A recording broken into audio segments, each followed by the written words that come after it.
You know, it's about that time of the year when suddenly they'll start talking about thunderstorms popping up all over the place. And to help track storms, the National Weather Service relies on a network of citizen volunteers across the state called SKYWARN Spotters, trained to keep an educated eye to the sky. Mish Michaels shows us how these human observers help to keep us safe. National weather from Skywarn North Shore. Meet Jim Palmer, by day an employee at Danvers Community Access Television. But when severe weather strikes, this trained Skywarn spotter goes into action. A report of a tree down on Maple Street in Danvers. Power lines have come down with it as well. As a spotter, I would step outside, look around, see what the conditions are. Is it windy? Is there a lot of lightning? Is there any hail? Is there any leaves getting blown off of trees? Hello, National Weather Service. Skywarn spotters communicate their observations to the National Weather Service office in Taunton, where they're posted online and used to refine severe weather warnings. The main mission of the Skywarn program is to extend the National Weather Service's ability to detect and warn for dangerous weather. Bill Babcock coordinates the local Skywarn program. The human observer is able to give that extra dimension to the information we get from the machines, filling in critical details that weather technology cannot see. And here in New England, where weather counts, there are plenty of eyes watching. We have approximately 4,500 trained spotters. As a citizen volunteer, do you feel good about the time that you give? It's definitely time well spent, definitely. We're going to have a possible report of hail on Maple Street in Danvers. It's about 1/2. The CBS 4 weather team would like to thank all the Skywarn spotters for their outstanding service to the community. If you're interested in becoming a Skywarn spotter, there are several free training sessions planned for this month. To get the schedule, visit us online at cbs4boston.com and click on weather. You must be at least 16 years of age to become a trained spotter. I'm meteorologist Mish Michaels, CBS 4 News. That's a look at the forecast for now. Now we'll go up to the sky deck, and that's where Mish Michaels has a look beyond the forecast. Mish? Hey, Ken. Today is one of those tame New England weather days. Of course, we know this isn't always so around these parts. In order to keep tabs on extreme weather, we have thousands of trained volunteer weather spotters dotting the state with a trained eye to the sky, helping to keep tabs on all our crazy weather. We call the program Skywarn. Skywarn coordinators from across the state met in our weather center last night to discuss our common goal, public safety. The Skywarn program here in Massachusetts is one of the best and most recognized programs in the country. It's a lot of fun. You get to go out, see the weather, see what goes on.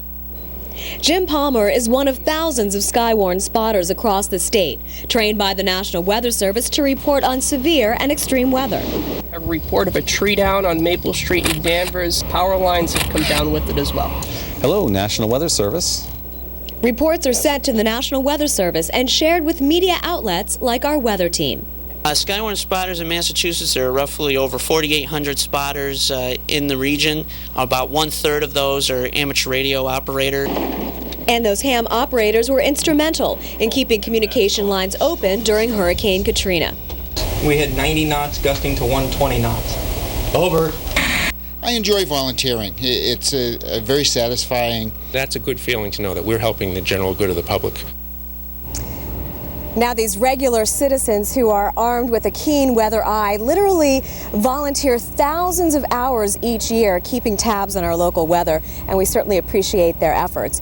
If you're interested in becoming a Skywarn spotter, free training sessions are now underway across the state. If you'd like to get information on a spot and a time that is convenient for you, visit us online at cbs4boston.com. Live on the CBS 4 Sky Deck, I'm Mish Michaels, CBS 4 News. And this was interesting today, though. It wasn't the tunnel so much that slowed people down, it was the weather. Right. What a...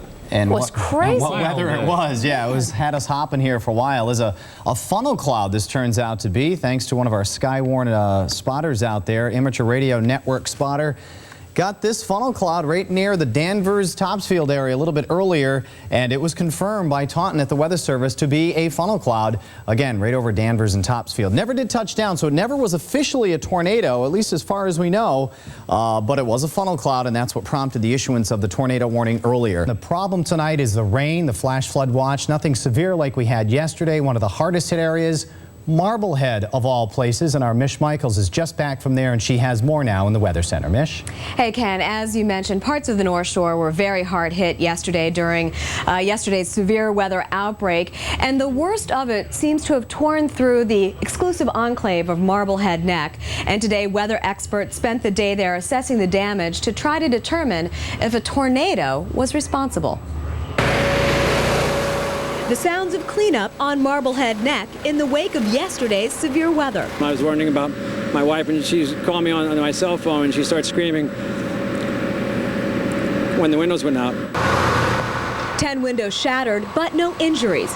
Larry Burkmeyer, a 40-year resident now on cleanup duty, was stunned by the storm. We never saw anything anywhere near as badly as this.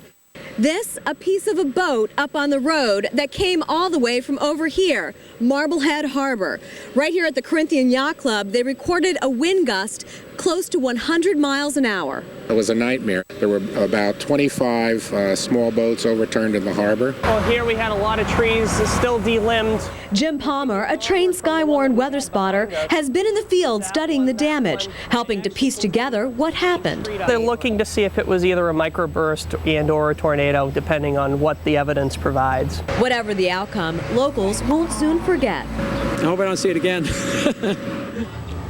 And we just got off the phone with the National Weather Service, and at this time they're still reviewing the data that has been collected over the last 24 hours to determine if in fact a tornado touched down, and if so, how strong it was. Now, during the year, July does average the peak of our tornado season, if there is such a thing here in southern New England.